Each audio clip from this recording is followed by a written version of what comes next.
meus amigos e meus irmãos, tudo bem com vocês? Que a graça de nosso Senhor Jesus Cristo, o amor de Deus o Pai e a comunhão do Espírito Santo sejam com todos vocês. É muito bom ter vocês aqui, para que juntos possamos estudar a palavra de Deus. Hoje nós vamos estudar a justificação, santificação e glorificação.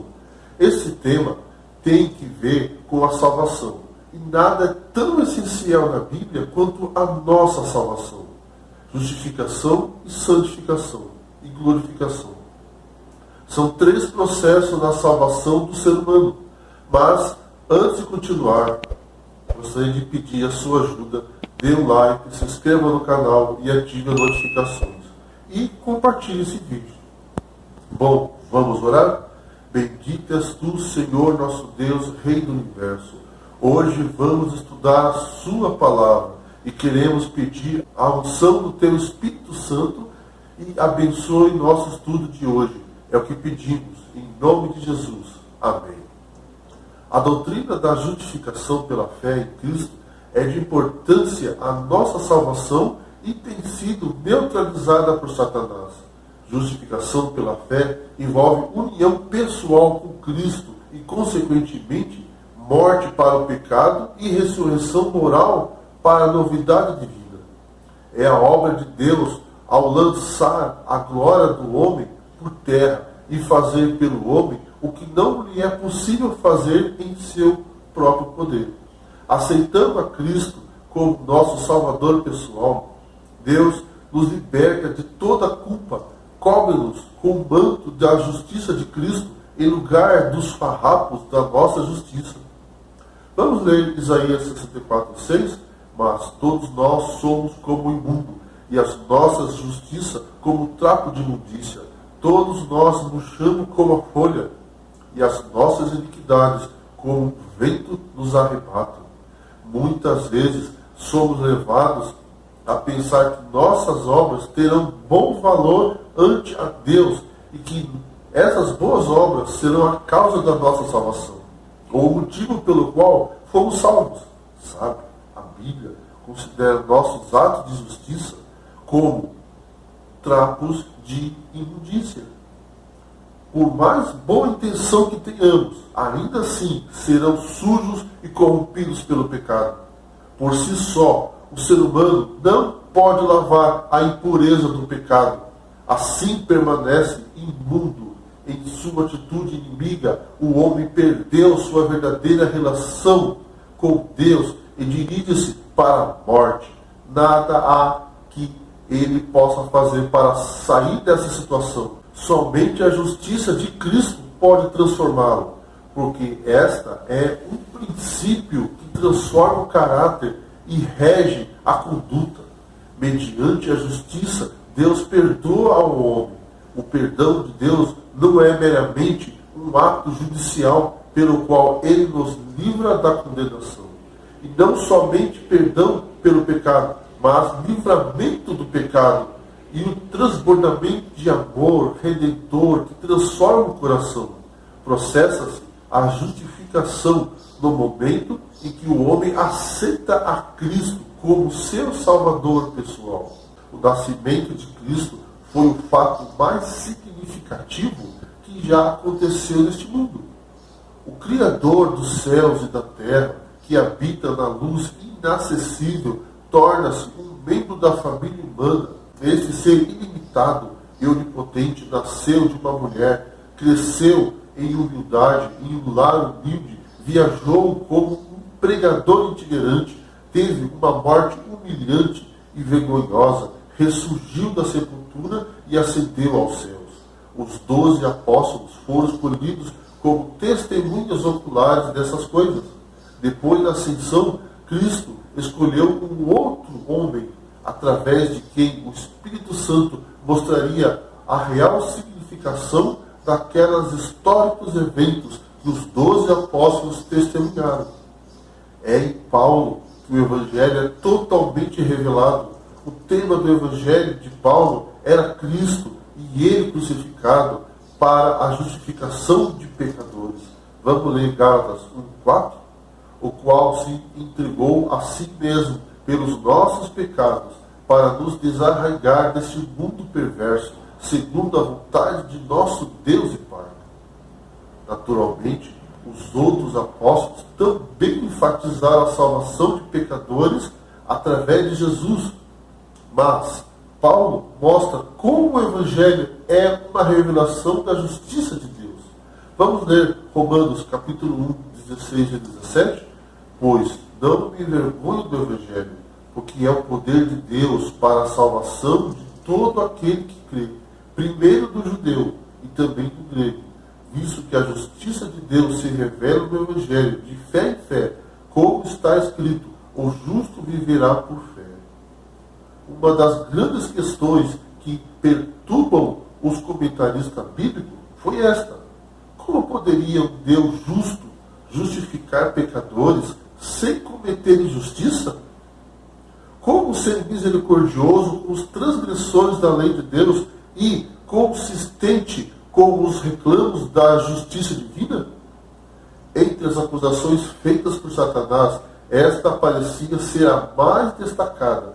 Deus não poderia ser ao mesmo tempo justo e misericordioso para com o pecador. O pecado aparentemente coloca a Deus diante da seguinte dilema: se usasse apenas a sua justiça, o homem deveria morrer, pois o salário do pecado é a morte. Romanos 6, 23. Mas o amor de Deus havia provido um meio pelo qual o Filho de Deus tornar-se-ia o substituto do homem. Sendo Deus misericordioso, podia perdoar os pecadores, sem levar em conta suas leis, sua justiça. Mas esta não é a justificação que Deus nos proporciona. Como podia Deus aplicar um castigo sendo misericordioso e perdoar ao pecador sendo justo? Se Deus matasse o homem, Satanás o acusaria de tirano, cruel. Se lhe perdoasse, Deus seria mentiroso.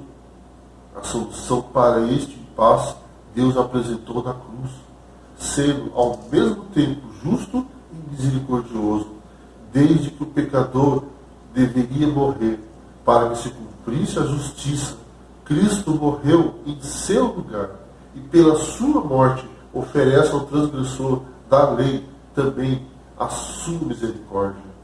A justiça e a misericórdia de Deus foram harmonizadas na cruz, como declara Paulo vamos ler Romanos 3, 25 e 26? A quem Deus propôs o seu sangue como propiciação mediante a fé, para manifestar a sua justiça, por ter Deus, na sua tolerância, deixado impunes os pecados anteriormente cometidos, tendo em vista a manifestação de sua justiça no tempo presente, para ele mesmo ser justo e justificador daquele que tem fé em Jesus, ao declarar ele que é ao mesmo tempo justo e justificador daquele que tem fé em Jesus, uma vez que o ponto de vista de Deus não há nem sequer o justo, Romanos 3,10. Como pode um Deus justo justificar o injusto? Paulo nos ensina que, graças à obra de Cristo, o veredito final, que seja conhecido por antecipação, que nos homens reconciliados com Deus poderia ter desde já a certeza do pronunciamento final de justos. Mas sobre que base? Pelo fato de ter Cristo morrido por nós, justificados pelo seu sangue. Vamos ler Romanos 5, verso 9. Logo, muito mais agora, sendo justificado pelo seu sangue, seremos por ele salvos da ira, à base do sacrifício de Cristo na sua vida entregue. Deus pôde atribuir justiça a quem não a possui em si. Mas, de que maneira? Graciosamente por sua graça, responde Paulo. Vamos ler Romanos 3, 24. Sendo justificados gratuitamente por sua graça, mediante a redenção que há em Cristo Jesus. Esta dádiva preciosa é oferecida a todos, porém recebida somente pelos que depositam confiança em Cristo. O que Deus pede de nós para sermos justificados? De acordo com Paulo, vamos ler Gálatas 2,16, sabendo, contudo, que o homem não é justificado por obra da lei, e sim mediante a fé em Cristo Jesus. Também temos crido em Cristo Jesus para que fôssemos justificados pela fé em Cristo e não por obras da lei. Pois por obra da lei ninguém será justificado. É preciso que tenhamos fé. Dessa declaração jamais se deve concluir que a fé é nossa salvadora. Cristo é nosso Salvador. A fé é a mão que se estende e se apega às promessas de Deus.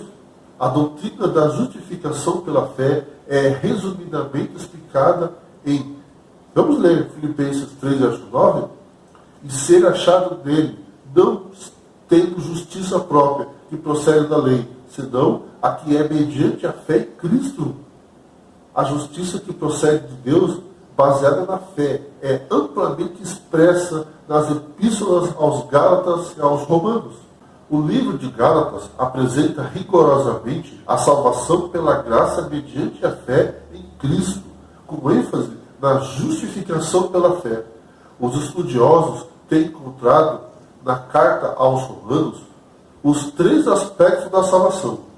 Primeiro, justificação, Romanos capítulo 3, 21 até o capítulo 5.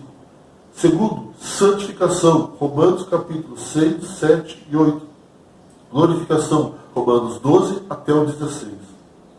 A justificação e a lei, as epístolas aos Gálatas e Romanos provam que o crente é salvo pela fé, naquilo que Cristo fez por ele, e não por sua dedicação na prática de boas obras, ou por sua diligência na observância aos preceitos da lei.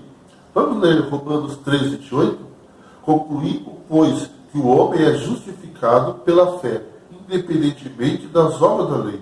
Se confrontarmos Romanos 3, 28, onde diz que o homem é justificado pela fé, independente das obras da lei, vamos ler Filipenses 2, 21. Assim, pois, amados meus, como sempre obedeceste, não só a minha presença, porém, muito mais agora, na minha ausência, desenvolvei a vossa salvação com temor e tremor. Parece haver contradição entre essas duas passagens. Como é possível dizer em Romanos que o homem é justificado independentemente das obras da lei, e em Filipenses afirmar que temos de operar a nossa salvação? Nenhuma contradição pode haver nessas duas declarações do mesmo apóstolo. Paulo diz taxativamente que ninguém pode tornar-se justo diante de Deus por seu próprio esforço. Ninguém pode apresentar-se perante Deus pensando ser aceito por ter praticado obras meritórias. Vamos ler Eclesiastes 7, versículo 20. Não há homem justo sobre a terra que faça o bem e que não peque. A pessoa que aceitou a Cristo como seu Salvador revelará sua conversão no viver e no agir. Depois de crer, deve seguir um viver correto, praticando as boas obras. Essa declaração de Lutero jamais deve ser esquecida. Não nos tornamos justos praticando as coisas justas, mas praticamos coisas justas sendo justos.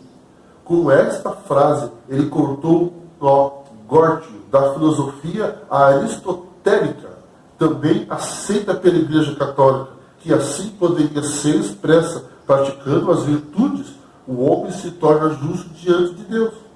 A justificação não pode ser adquirida, ela só pode ser recebida pela fé no sacrifício expiatório de Cristo. Logo, nesse sentido, as obras da lei nada têm a ver com a justificação. Ser justificado sem obras significa ser justificado sem que haja qualquer mérito da nossa parte na justificação. O perdão cancela a culpa e as penalidades do pecado. A justificação declara que as exigências da lei estão plenamente satisfeitas e que o acusado é justo. Perdão, à luz da Bíblia, é dar razão, é ato negativo. Justificação é ato essencialmente positivo. Enquanto o perdão põe de lado a culpa, a justificação declara a justiça. Pelo perdão, o pecador se despe dos andrajos vícios dos seus pecados e das suas imundícias, enquanto que a justificação o adorna com as vestes talares da justiça de Cristo a ele imputada. Vamos ler Romanos 4, 7, 8? Bem-aventurado aqueles cujas iniquidades são perdoadas e cujos pecados são cobertos. Bem-aventurado o homem a quem o Senhor jamais imputará pecado. Provam claramente que o perdão dos pecados faz parte da justificação, mas isso apenas como seu lado negativo. O que está inseparavelmente vinculado ao seu lado positivo, a saber, a imputação e a aplicação da justiça de Cristo, o que contém o germe e o poder da santificação. Muitos erram ao pensar que a justificação pela fé seja ensinada apenas depois de Cristo, quando na realidade ela é ensinada com o mesmo vigor dos dois testamentos. A lembrança das seguintes passagens confirma nossa assertiva. Primeiro, Deuteronômio 32, 4. Tudo o que Deus faz e é só justiça. Segundo, Isaías 11, verso 4. Ele julgará com justiça. Terceiro, Salmo 72, 2. Livra-me por tua justiça. Quarto, Jeremias 23, 6. O Senhor será chamado a justiça nossa. Quinto, em Isaías 53 se encontra a justificação do ímpio através do sofrimento do Messias. Os personagens do Velho Testamento não foram salvos por obedecerem ou praticarem boas obras, mas através de Cristo, como diz Paulo, citando o exemplo de Abraão. Vamos ler Romanos 4, 2 e 3? Porque se Abraão foi justificado por obras, sem que tem que se vangloriar, porém não diante de Deus, porque diz a Escritura, Abraão creu em Deus, e isso lhe foi imputada para a justiça. Não apenas em Romanos essa verdade é apresentada, pois em Gálatas 3, 8 e 11 e 24, ele trata do fundo histórico da justificação do Antigo Testamento. Paulo faz bem claro em seus escritos que a justificação pela fé não é uma novidade excêntrica, por ele inventada. Ela foi apresentada a Abraão, quando Deus pedisse que em sua semente todas as nações da terra seriam abençoadas. Gênesis 2, 1 e 3. O exemplo mais significativo de justificação pela fé do Velho Testamento é o de Abraão. Como nos indica, vamos ler Gênesis 15, verso 6? Ele creu no Senhor, e isso lhe foi imputado para a justiça. Abraão é citado por Paulo, Romanos 4, 3, Gálatas 3, verso 6, como contestação ao falso ensinamento da justificação pelas obras. Será de bom sugerir também frisar que este mesmo personagem bíblico é apresentado por Tiago em operação àqueles que negam o lugar das obras na vida do cristão. Qual a minha parte na justificação? Parcialmente a resposta a essa pergunta já foi apresentada, mas podemos acrescentar: preciso crer em Cristo. Crer é confiar em tudo o que Ele faz e está fazendo por nós. O que significa crer em Cristo? Significa sentir a necessidade dEle, crer que Ele pode e quer salvá-lo agora mesmo, e lançar-se sem reservas sob sua misericórdia, confiando unicamente nele para a salvação. Eu gostaria de fazer uma pergunta a vocês. O que é santificação? Após sermos justificados, o Senhor trabalhará em nós e por nós, na obra de preparar-nos para o céu. Isso é santificação. A santificação pode ser comparada a uma escada com muitos degraus, que leva da terra ao céu. Mas só existe uma escada assim. E precisamos descobrir onde ela começa antes de tentar subir.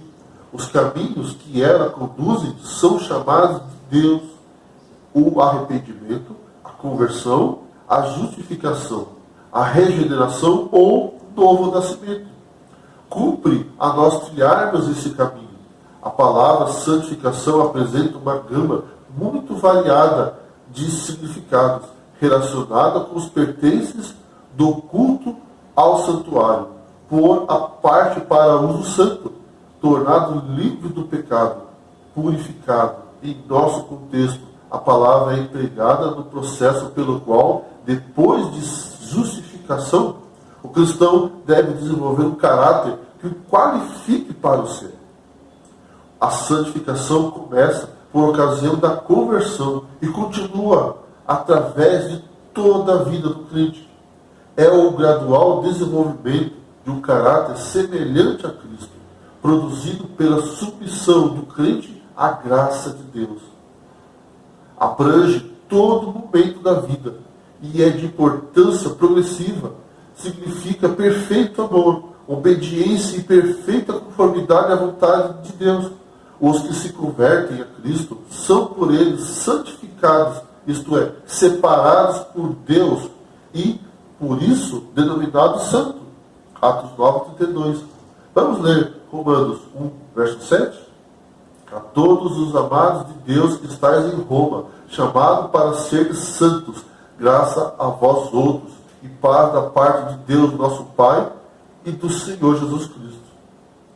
A santificação é um processo de desenvolvimento espiritual, auxiliado pelo Espírito Santo, para que o homem possa prestar verdadeiro culto ao Pai. Romanos 12, verso 1. Segundo a Bíblia, o propósito da santificação é que o velho homem deixe de viver e Cristo viva nele. Justificado pela fé, declarado justo perante Deus, ou libertos da culpa de nossos pecados no passado, estamos preparados para a santificação ou para vencer o pecado em Cristo. Justificação é a obra de Cristo por nós, enquanto santificação é a obra de Cristo em nós. Disse alguém que conversão é dar o primeiro lugar para Deus em nossa vida, enquanto santificação é permitir que Ele continue sendo o primeiro em nossa vida. A justificação deve trazer como consequência a santificação, tendo a Cristo como um orientador em nossa vida. Vamos ler Gálatas 2, verso 20? Logo, já não sou eu quem vive, mas Cristo vive em mim. E esse viver que agora tenho na carne, vivo pela fé no Filho de Deus, que me amou a si mesmo e se entregou a mim.